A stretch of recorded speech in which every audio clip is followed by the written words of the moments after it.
Bueno, la siguiente charla la voy a presentar muy rápidamente, así no quito tiempo y pueden hablar los speakers, que es lo que nos interesa. La charla se llama Incidencia Ciudadana, Agenda Verde, de la promesa a la acción a favor del medio ambiente. Y nos está acompañando Sarita Ruiz de Ford Foundation, que es asociada de programas de la Oficina de la Fundación para la Región Andina de la Fundación Ford. Y Carlos Alberto Díaz de Global Integrity, es gerente de proyectos en Global Integrity y es líder de causas que apuestan al bienestar social y ambiental. Tiene más de 15 años de experiencia en gestión de proyectos en el sector público y privado. Y bueno, con Global Integrity se dedica a apoyar distintas causas de organizaciones sociales. Así que bueno, muchísimas gracias por estar acá, muchísimas gracias también a la intérprete y así que bueno, damos formalmente inicio a esta charla. Hola, muy buenos días. Espero que me estén escuchando.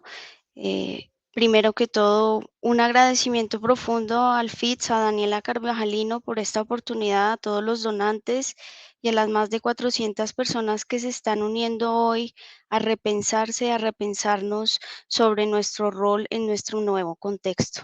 Bienvenido, Carlos. Mira, te tomé tomando agua.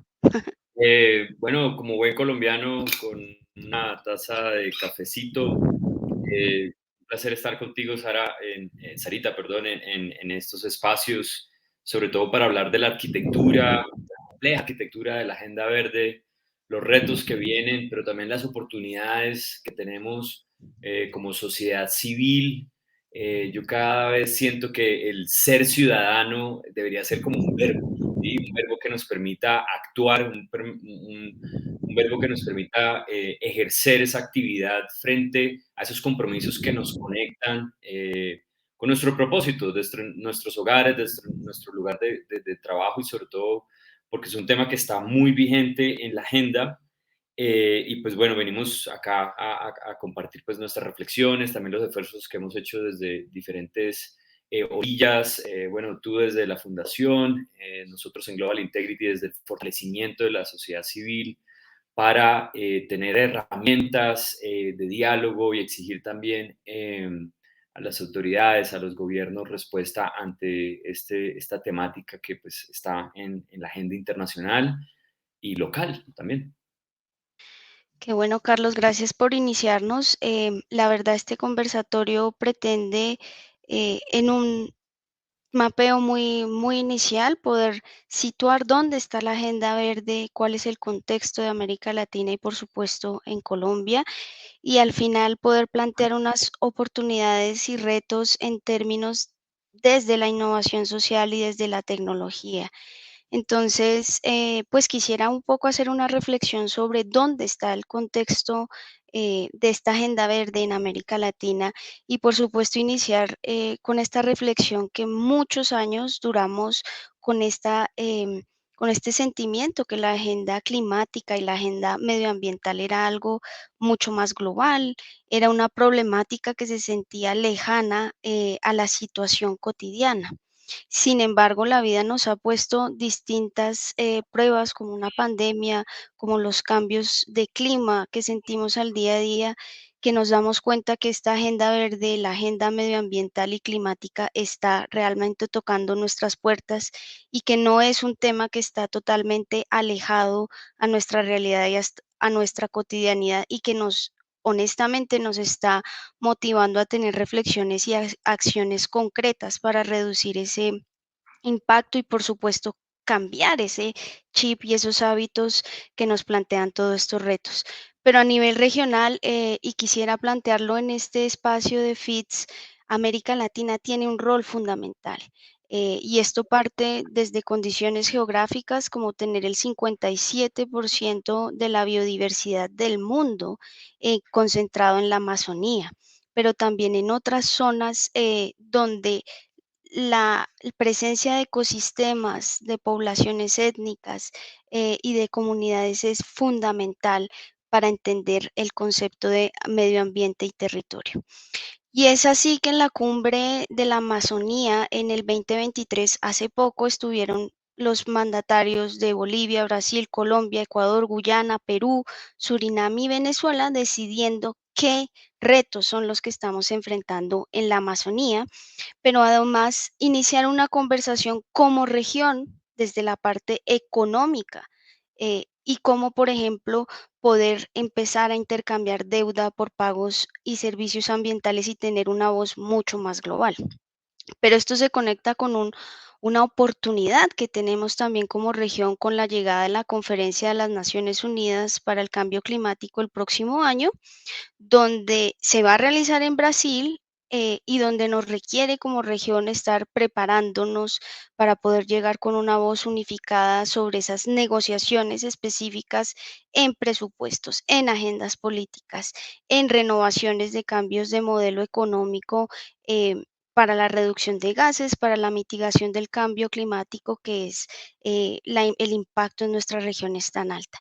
Pero además, el Acuerdo Escazú, que es un acuerdo específico para América Latina, que habla de la transparencia, de la información ambiental y la capacidad de que la población y los ciudadanos tengan participación en la toma de decisiones ambientales y acceso a la justicia, nos ha planteado como región estas negociaciones de tratados, y además cómo eso, una voz global y regional, puede entrar en nuestras legislaciones. Pero además no es menor que el pasado domingo 20 de agosto, Ecuador dice, con un 59% de aprobación de los ciudadanos, dice no va más un proyecto petrolero en una zona de reserva y vamos a dedicarnos a cuidar la selva amazónica ecuatoriana, y decimos vamos a hacer un cambio de modelo. Situación que nos ha pasado constantemente en Colombia con consultas populares, a través de las cuales la ciudadanía simplemente se manifiesta y dice proyectos mineros en páramos no van.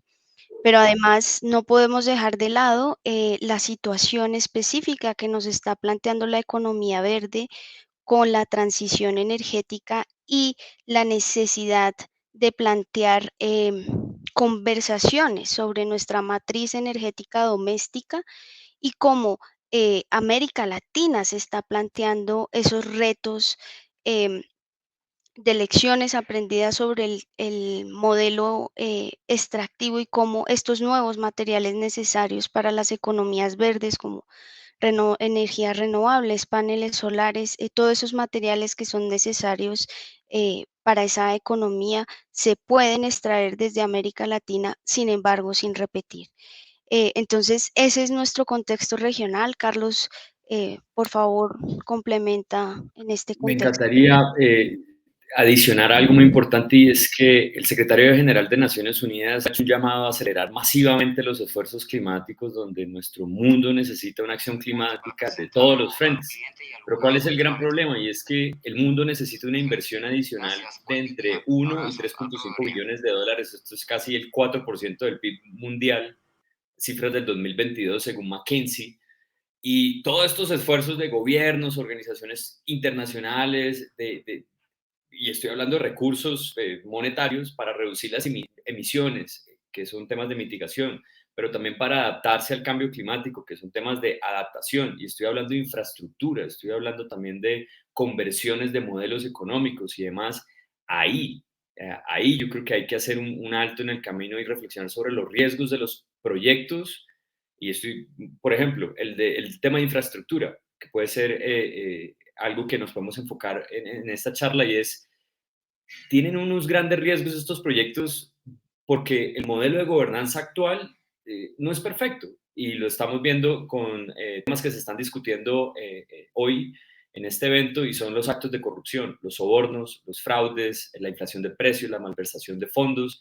Y es que acá el tema es la amenaza, está ahí, está latente, y el problema con el cambio climático es que solo tenemos una oportunidad. La amenaza aumenta, la escala de financiamiento está ahí, hay una arquitectura de fondos inmenso que ahorita lo podemos hablar, y la velocidad con la que se deben completar esos proyectos es ya, o ya está pasando, ¿sí? El movimiento por el cambio climático sin duda hace muy bien sus manifestaciones. Soy un activista medioambiental, recogí 80.000 firmas para exigir al gobierno de Duque, al gobierno anterior en el distrito de Bogotá, crisis declararse en emergencia climática para hacer acciones puntuales. Pero ¿cuál es el tema? Que el movimiento climático ha prestado relativamente poca atención a la amenaza de la corrupción al financiamiento climático. ¿Qué pasa? Que los activistas y los movimientos anticorrupción deberían trabajar más en conjunto como sociedad civil para alentar y apoyar firmemente estos esfuerzos de transparencia, ejercicios de rendición de cuentas, hacer discusiones más informadas con estos datos, cosa que nos permita llegar a incidir un poco más en cómo estos proyectos pueden complementarse. Y cierro con esta parte. Y es que el caso puntual, se los traigo con el tema de la gobernanza. Transparencia por Colombia entre el 2016 y 2020 analizó 46 actos de corrupción por los mismos problemas que les mencioné. El 65% de estos casos estuvieron en Antioquia, Arauca, Cauca, Cesar, Chocó, Córdoba, Putumayo y Santander. Entonces, ahí hay un costo económico en proyectos relacionados con el sector minero, con el sector de regalías, y aquí lo que yo quiero invitarles a reflexionar es que si esto ya venía pasando antes de la pandemia o durante la pandemia, y en la pandemia nos dimos cuenta más qué era lo que estaba pasando y el modus operandi de la corrupción, yo lo que invito es a reflexionar porque esto va a pasar también en la agenda verde. O sea, me atrevo a decirlo con esa certeza, ya hay unas investigaciones que están hablando sobre el alto riesgo de la corrupción en los fondos verdes y que también esto va a impactar a las comunidades étnicas y, más importante, a todos estos líderes de la sociedad civil que se encargan de la conservación del territorio y a denunciar todas las amenazas de las actividades del sector extractivo. Pero bueno, de pronto me fui un poco más allá, pero yo lo que quiero invitar acá es que si bien la inversión en recursos naturales es importante, es enorme, contribuye al crecimiento económico y sostenible y mejora la calidad de vida de muchas personas, no siempre eso se ha traducido en transparencia o en crecimiento y riqueza. Todo lo contrario, en algunas zonas, lo hemos visto en la zona del Cesar, ha llevado más bien a la pobreza y al abandono, ahorita que se cerró el proyecto de Glencore en la mina de Latillo. Y se habla que hoy en día hay información abierta, gobierno abierto, pero en estos temas de recursos minerales y naturales necesitamos pedir más transparencia.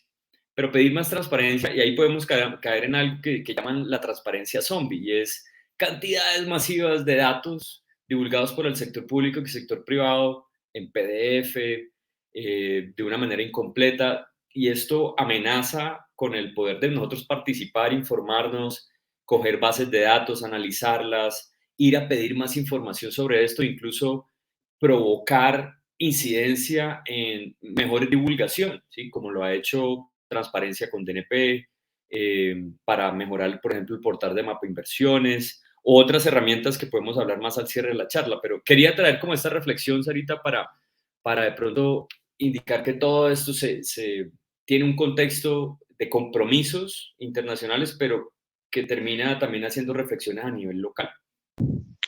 Qué bueno, Carlos, que nos traes este tema de la reflexión local, porque también es un tema de reconocer que el territorio en esta conversación de la Agenda Verde tiene un protagonismo muy importante y es como los territorios desde la parte local, y en esto es donde la ciudadanía, el gobierno, las empresas tienen el compromiso más importante de definir qué es lo que quieren por territorio, cómo vamos a hacer ese modelo verde, cómo vamos a mitigar los impactos de las actividades extractivas y de las nuevas olas de extracción de minerales críticos, y sobre todo cómo podemos incrementar los espacios donde las comunidades étnicas, las comunidades indígenas puedan tener una voz mucho más fuerte en la mitigación de los impactos.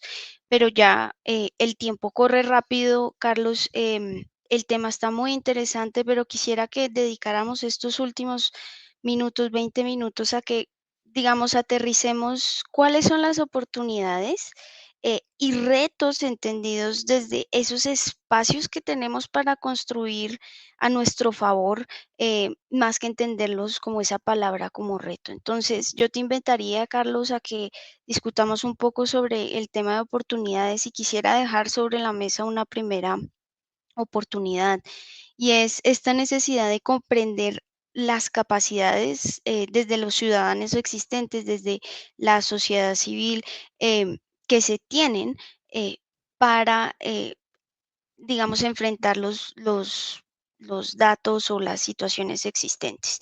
Y en esto quisiera referirme es cómo las comunidades étnicas indígenas también tienen mucho por enseñarnos, tienen mucho que aportar a la agenda local, nacional y global, en cómo específicamente articulan esas lecciones de la cosmovisión, el cuidado del territorio y esa nueva agenda de economías inclusivas para pueblos indígenas y afrodescendientes. Pero también sé, Carlos, que tú tienes una experiencia muy específica que también nos puede aportar en esta discusión. Sí, específicamente en la pandemia, y yo creo que esto nos salvó la salud mental y fue trabajar, acercarnos más a 15 proyectos a nivel local, junto con Transparencia por Colombia. Estuvimos fomentando la colaboración entre el sector público y el sector ciudadano para generar campañas de sensibilización, evaluando la disponibilidad y accesibilidad de los datos sobre las regalías, apoyando los procesos locales en este uso de datos.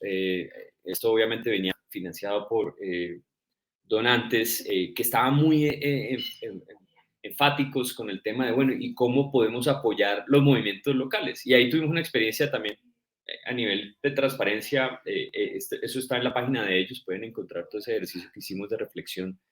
Pero quiero mencionar el caso que mencionas de la comunidad indígena, y es con la Comisión de Juristas de Acuba Daura.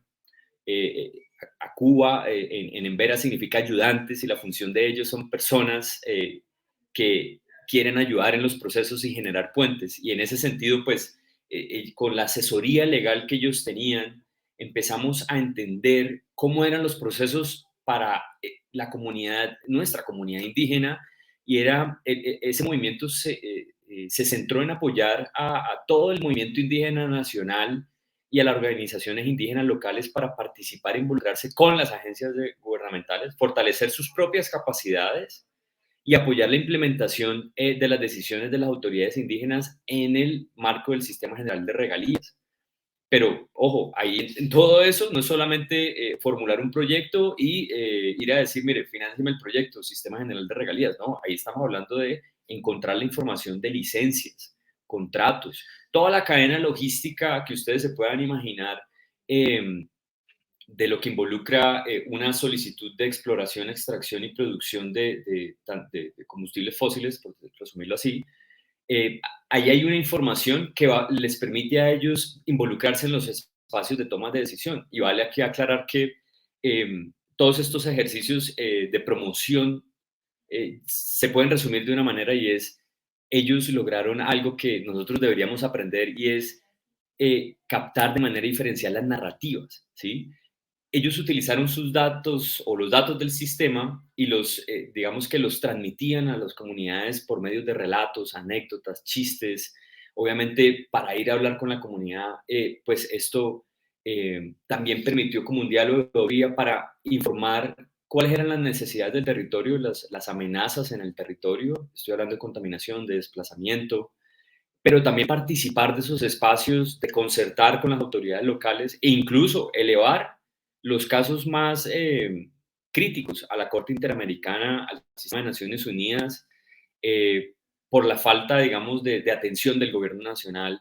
Y esto estoy hablando no solamente del actual, sino de los anteriores. Ahí también hubo un apoyo legal, un apoyo técnico para la gestión de información. Sin duda no es fácil. Los invito también pues a revisar, digamos, las diferentes herramientas que están allí.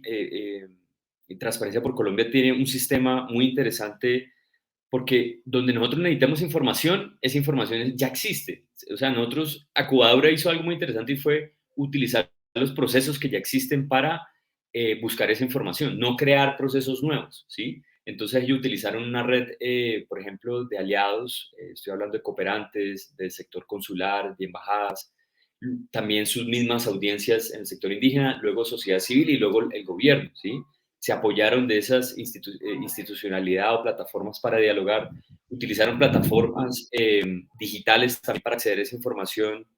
Y estoy hablando del aplicativo de control ciudadano que lo pueden encontrar en la página de Transparencia por Colombia, pero también otra serie de herramientas que ayudamos nosotros a complementar como mapa de inversiones y bueno, auditores ciudadanos. Creo que por ahí iba un poco lo que quería mencionar sobre cómo colaboramos a ese nivel y también entendimos sus procesos, porque ellos fueron y hablaron con sus enlaces en Congreso para incidir sobre la reforma de las regalías en su momento, que esto se estaba haciendo a puerta cerrada. Toda esa asesoría legal se brindó y la brindaron a través también de reportes y análisis internos que ellos estuvieron recolectando a nivel regional y bueno, valga la redundancia, pues Acubadora es liderada por mujeres. Entonces esto fue un proceso muy valioso a la construcción, digamos, de una discusión nacional que aporta pues también a ese nivel de regalías, pero también a toda esa discusión de lo que hay para la transición de lo que viene en todos los retos de la Agenda Verde. Qué bueno, Carlos, porque en realidad una de las oportunidades que tenemos, digamos, como país y sobre todo como región es poder articular ese trabajo sumado, inclusive en plataformas, pero además, Carlos, tú mencionabas algo vital e importante y es, digamos, el rol de la cooperación para conectar esfuerzos y sobre todo para que podamos lograr llegar a una agenda colectiva y no dispersa. En estos esfuerzos y creo que en la agenda verde y en temas de innovación social es eso lo que sería una oportunidad grande para poder conectar esfuerzos y cómo el rol de la cooperación internacional puede entender ese nivel, inclusive no solo entre sociedad civil de cómo se conecta, pero además entre donantes, cómo se conectan las agendas, se complementan, se evalúan, se comparten aprendizajes y yo creo que ese es un campo de innovación social donde podríamos seguir ahondando. Pero tú tenías y tienes una serie de experiencias y de recomendaciones específicas para quienes nos están escuchando hoy, esas personas que también quieren encontrar dónde está ese nicho, cómo aproximarse a ese nicho para poder concretar lo que es la innovación social. Sí, yo creo que algo muy puntual, hemos hecho varias investigaciones con donantes para entender lo que hacen los actores locales y elevar esa información a los donantes y creo que ahí ha salido algo muy importante y es que de los compromisos a nivel internacional y nacional, hay un problema, hay un hueco a nivel local y es, sale el anuncio por los noticieros de estos compromisos grandes, pero a nivel local no hay un anclaje y no hay como un engranaje, ¿sí? Entonces al final es cómo las organizaciones de sociedad civil pueden desarrollar un mejor engranaje con el sector público, el sector privado, y reorientar sus estrategias hacia allá, incrementando, ahí, por ejemplo, se pueden tener conversaciones con los donantes para decir, oiga, necesitamos incrementar nuestras capacidades con las autoridades locales, pero también nuestras capacidades para comprender y utilizar mejor el sistema general de regalías, que puede ir a financiar la transición energética. Y alinear los recursos según la planeación territorial y la planeación a nivel nacional. Esa primer llamado es decir, necesitamos conocer nuestras falencias, pero también nuestras fortalezas. Y cuando uno le entrega eso al donante, eso puede ser mucho más claro en la conversación. Valga decir aquí un paréntesis, la cooperación internacional hoy en día quiere apoyar es a las organizaciones de sociedad civil de base local. Todos esos modelos que existían antes creo que ya están replanteándose y ahorita lo que se quiere es construir redes, comunidades informadas a través de academia, a través de redes ya consolidadas que están trabajando y desarrollan estrategias integradas con datos, tienen muy claro como ese norte sobre la transparencia y la incidencia en rendición de cuentas, conocen las agencias gubernamentales y creo que ahí es muy importante también dar evidencia de la capacidad que uno tiene. Hey, ya conozco el mapeo, ya he mapeado la red y conozco esta serie de actores y en ese contexto pues puedo aprovechar lo que ya se ha hecho y construir hacia arriba, ¿sí? creo que esa es una de las mejores formas de vender un proyecto. Ahora bien, sobre lo que mencionabas ahorita de los fondos que existen, pues hay diferentes capítulos, por ejemplo, el Casa Fund está en diferentes capítulos a nivel Suramérica. Aquí hay una serie de grupo de personas que se aliaron en esa Casa Fund para construir un fondo medioambiental, ¿no? Ese es uno. Y ahí detrás está Global Green Grants Fund, está Both Ends, está el CS Mod Foundation, y todos ellos se han unido para crear un fondo de emergencia. Está también el Global Green Growth Institute, que está muy de la mano con temas de política pública y apoyo con el DNP. Y obviamente, no sé si ustedes han escuchado del Green Climate Fund. Ellos apenas han logrado financiar 11 proyectos. El Emerger Fund ha logrado financiar 42 proyectos entre 30 a 50 millones de pesos colombianos. Pero yo creo que aquí lo importante es que esos recursos están llegando a las comunidades que tienen claras sus necesidades, ¿sí? Que quieren proteger el territorio, que quieren fortalecer sus capacidades y entienden cómo exigir respuestas ante pues, lo que pasa con el gobierno, ¿sí? Y lo que puede llegar a ser el gobierno. Quería cerrar también. Existen ya plataformas institucionales, ya plataformas con las que podemos interactuar. Quiero mencionar dos, que es el OGP, que es el Open Government Partnership, y el EITI, que es la iniciativa de transparencia para las industrias extractivas. Creo que ahí convergen muchos de los temas que estamos aquí mencionando en materia de lucha anticorrupción, transición energética, agenda verde, y es una oportunidad muy importante entender que desde ahí se puede enfatizar la promoción de políticas basadas en datos abiertos, el intercambio de conocimiento, fortalecimiento de sociedad civil, claridad en todas esas licencias ambientales, contratos de venta, y por ahí es que se pueden contribuir a esos compromisos y planes de acción que buscan mejorar pues, la rendición de cuentas, que las decisiones en política estén direccionadas por la sociedad civil, pero no por esa política que es un pequeño círculo que no impacta a los ciudadanos de hoy ni tampoco lo va a hacer en el futuro. Entonces, el OGP y AT, creo que ahí tenemos que ser más activos y esa es como Claro mi que sí. propuesta. El tiempo corrió rapidísimo, nos emocionamos con todos estos puntos y antes de cerrar quisiera como dejar algunas conclusiones específicas, unos mensajes específicos, Carlos, y si me acompañas a complementarlos, maravilloso. Primer reto, mensaje y oportunidad y es la necesidad de seguir construyendo en una voz unificada de América Latina que nos permita incidir en espacios globales, regionales y nacionales. Y creo que este ejercicio, este año viene para nosotros una oportunidad muy grande en términos de región para poder incidir en la COP 30 y tenemos que prepararnos. Pero además a nivel local viene el cambio de gobiernos locales con las elecciones y en este espacio pues tenemos una gran oportunidad para seguir construyendo, para seguir promoviendo que los presupuestos participativos se puedan adjudicar a la agenda verde y sobre todo, y un tercer mensaje que fue alrededor de esta charla y esta conversatorio, es la necesidad de construir puentes entre sociedad civil, entre cooperación internacional, entre el sector privado y el sector público para mover esta agenda, porque al final la agenda verde, el cambio climático, el medio ambiente es algo que nos concierne a todas y todos y la idea de salir un poco de esa zona de confort para poder generar sinergias es vital. Así que agradecemos profundamente a FITS por este espacio de conversación, por este espacio de reflexión. Y Carlos, te daría a ti la palabra para el cierre muy corto que ya Max se suma. Vale, súper. No, simplemente invitar a todos a que los esfuerzos desde nuestra organización, pues nuestra ciudadanía como tal, estén dedicados a basarnos sobre procesos ya existentes, a utilizar las plataformas existentes.